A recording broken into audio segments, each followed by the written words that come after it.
Yo, what's up, everybody? It is March 6th, Thursday. Down day in the markets. And I had a feeling that was going to happen yesterday when everybody jumped in when Trump said that he was going to hold off on the tariffs. Look, I got to say a couple of things about how he's handling this. First of all, let me just say that you have to understand that what he's trying to do is restructure a system, a paradigm that has been in place for like 70 years, okay, where the United States was the net global spender, okay? So we ran trade deficits. As a matter of fact, I'm going to talk about that because today's number on the trade deficit was like crazy, man. I mean, if you look at a chart, it was like just a plunge. And that was really mainly due to imports of gold and silver. And I mean, that came from everybody freaking out over the tariffs that, they brought the gold and silver back to the United States, and the value of that just blew up the trade deficit. And when you think about it, like I was thinking about this today, man, like gold and silver, I understand its value as industrial metals. But I mean, this fixation on gold and silver to me we're in the 21st century. I mean, you got artificial intelligence, we got, the access to technology, the kind of innovation, robots, all this stuff. I mean, like, this fixation on gold and silver to me is just some kind of mental illness, really. And the trade deficit was all like people panicking and firms panicking to import the gold and silver before the tariffs. I mean, that, when you think about it, like I don't like this. First of all, I'm not on board with this whole concept that the US has to be an exporter. I look at exports as a cost and imports as a benefit, because exports, we labor, we toil, we use our resources, we use our environment, and we create finished goods and we send them off so that foreigners have them and they could consume them and they could use them, and that goes to the benefit of their standard of living. And what we get in return is money, which is basically like, it's an accounting entry. That's it. If we're a net importer, we get the goods, we get the automobiles, we get the agricultural products, we get textiles, we get electronics, we get, all that stuff. So that comprises our standard of living, and we give them, electrons, basically, dollars, which are created at a keystroke.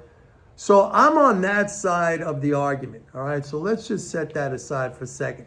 What Trump is trying to do, because he's a businessman, and I've always said, like, it's really bad. You should not run the government like a business. The government should not be a profit-sinking enterprise, because if it is, very quickly it'll own the means of production, because it has the power, to enforce rules. It has law enforcement power. It has the ultimate power, has military power, everything. The government is a maker of money and a taker of things, and the private sector is a taker of money and a maker of things. Okay, that's the relationship. But if you make the government a taker of money, then who creates the things? So anyway, what Trump is trying to do is restructure a paradigm that has been in place for, 50, 70 years. It's going to work, okay, but it's going to take time. I mean, there's going to be disruption in the beginning because you're changing everything. The tariff game changes everything. But part of the problem is, like, 1 minute he's putting tariffs on, the next minute he's taking tariffs off, then he's putting them back on again, then he's taking them off again. I mean, this is just needless, unnecessary volatility. I mean, if you're going to go with the tariffs, then just put the freaking tariffs on, rip the Band-Aid off, and, let it go. Let it work itself out. Like I said in a prior video, the economy will find a new equilibrium after a while. It'll adjust to the new structure. But you can't have it like one day the tariffs are on, then, later on in the afternoon the tariffs are off, but no, they're going on next week. I mean, it's just ridiculous. It's ridiculous. I don't know who is advising him. Maybe nobody is advising him. Maybe it's all on his own. It's kind of frustrating. It's very frustrating. I have to be honest with you, because it's just needless, senseless, unnecessary volatility. Nobody knows what's going on, because one minute he's doing something, the next minute he's taking it away, then he's putting it back on. I mean, you got to go for it. If you're going to go for it, you got to go for it all the way. All right? That's number one. So a lot, against that backdrop, which is the reality of our situation right now, that this shit changes like, every few hours, it's understandable that the markets are highly emotional. Not only do I not see any slowdown in the fiscal flows whatsoever, I mean, the acceleration if you're not a subscriber to my report, because I just sent out a chart, which is like, it's freaking unbelievable, because I plot the numbers every day. And you look at that thing and you're like, oh man, it's just like blowing through the roof, okay? But everybody's in a panic. If somebody asked me today, or said to me today, well, Mike, I guess the flows don't matter anymore. Of course the flows matter, but in a short-term period, emotion can override any kind of a fundamental reality. It's like a stampede. If you have a herd of wildebeest in Africa, something spooks them and they're all running, even if it's like something which is not necessarily a threat, that's a stampede. And that's what we're having right now. It's very important to stay cool and to stay calm. Like in that poem by Rudyard Kipling, if you can keep your head on when everyone else about you is losing theirs, that poem, if you don't know that poem, check it out. It's great. So we got this going on. Today, Trump blamed the globalists. Here's another problem, like the communication of what he's trying to achieve. He needs somebody to say like exactly what I just said. He needs somebody to say, look, this is going to work out. First of all, if he's going to go with the tariffs, he's got to put the tariffs and keep them on. He can't be saying 1 minute the tariffs are on and then the next minute the tariffs are off. You put the tariffs on, okay? That's what he wants to do. Fine. Okay? Leave them on. Then you communicate saying, look, I am restructuring basically the global economy, which is a structure we've had on for the last, 50, 70 years. It's going to work out to our benefit. There's going to be a little bit of a disruption for a little while, but it'll be in our favor. At least that, that should be his pitch. I frankly don't think it's in our favor, but that's arguable. All right. If you think that making jobs from exports is a good thing, then fine. I happen to think imports are better than exports, and we could save our resources, we could save our environment, we get the stuff, and you got Chinese workers and Vietnamese workers and people all over working at slave wages, hardly making anything, and they're making the stuff for us, and we just print the money basically and send it to them. I happen to think that's a better arrangement. If you think that's a lousy arrangement, you basically agree with Trump. You want the foreigners' money, and so I guess that's what we're going to get. But the point I'm trying to say is that you need to understand that right now, everything is highly emotional, and for a good reason. Because you can't, first of all, you got to communicate what you're doing, effectively, which I don't think he is. Like today, he's saying it's the globalists that's causing the stock market meltdown. Like, what does that even mean, the globalists, and how are they creating a stock market meltdown? Number one. Number two, you got to say, yeah, there's going to be a little bit of a disruption. He started going down that route, but he hasn't really followed up on it. And most people, they need to hear a message over and over and over again. They need to be, kind of calmed down. They need to be taken care of. They need to, to be comforted.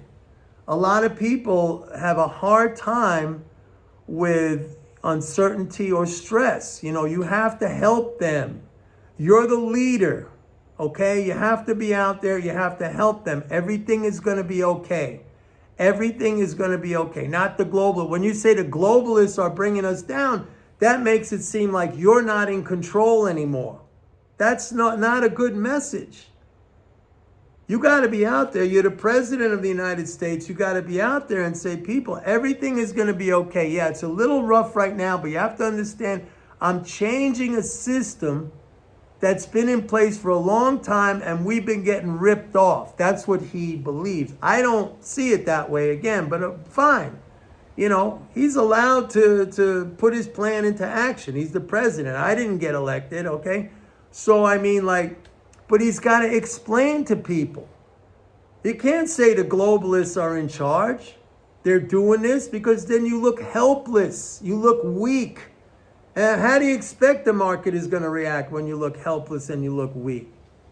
Fiscally, we're in a good place. Now, I don't know if that's going to continue, because we could have a government shutdown on March 14th.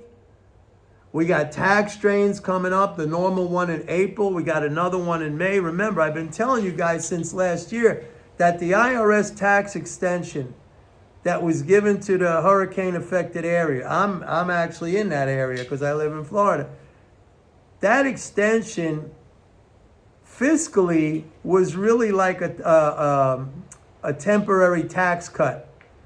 So we've been running off of that. The economy's been running off of that since, last October.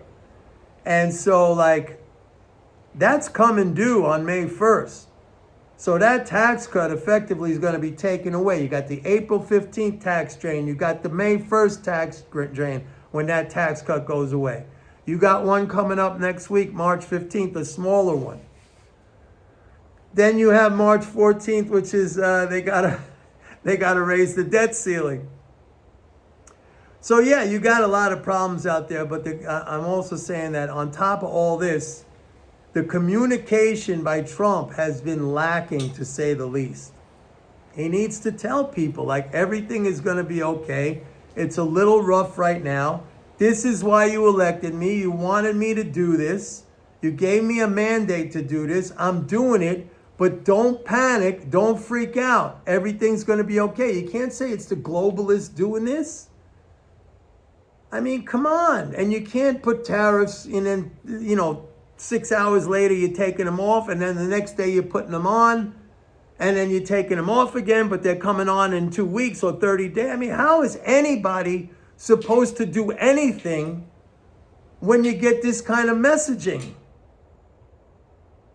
It's amazing to me that, the market's not down 40% when you're freaking people out like this. So, yeah, I've been telling you guys since last year, watch out for 2025. A lot of things are going to change, not necessarily for the better. And we haven't even seen yet any cuts in the fiscal flows. As a matter of fact, the flows are very, very strong.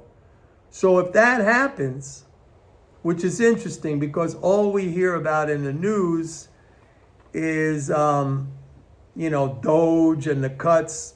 No cuts. Nothing so far.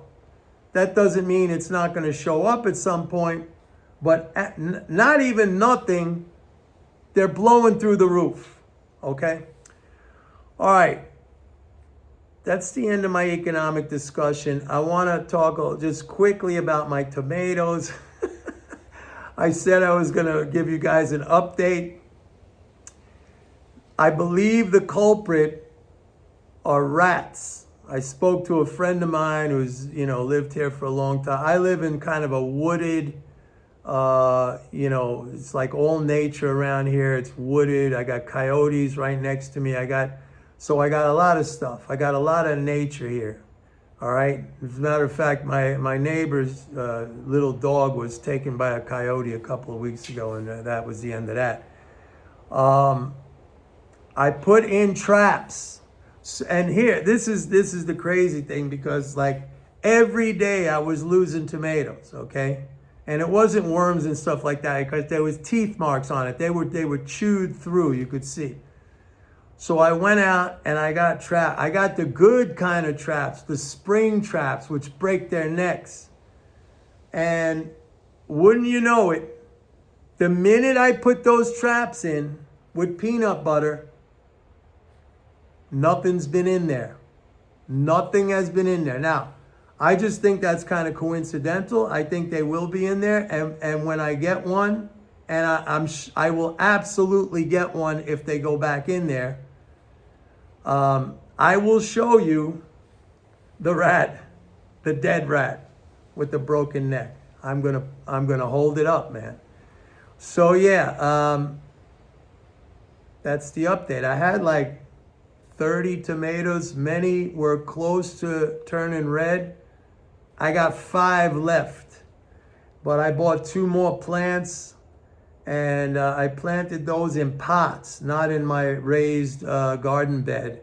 So the pots I could take, inside my patio at night if this thing keeps going. But I'm pretty sure I'm going to get these critters, and I'm going to show you guys. So the war continues.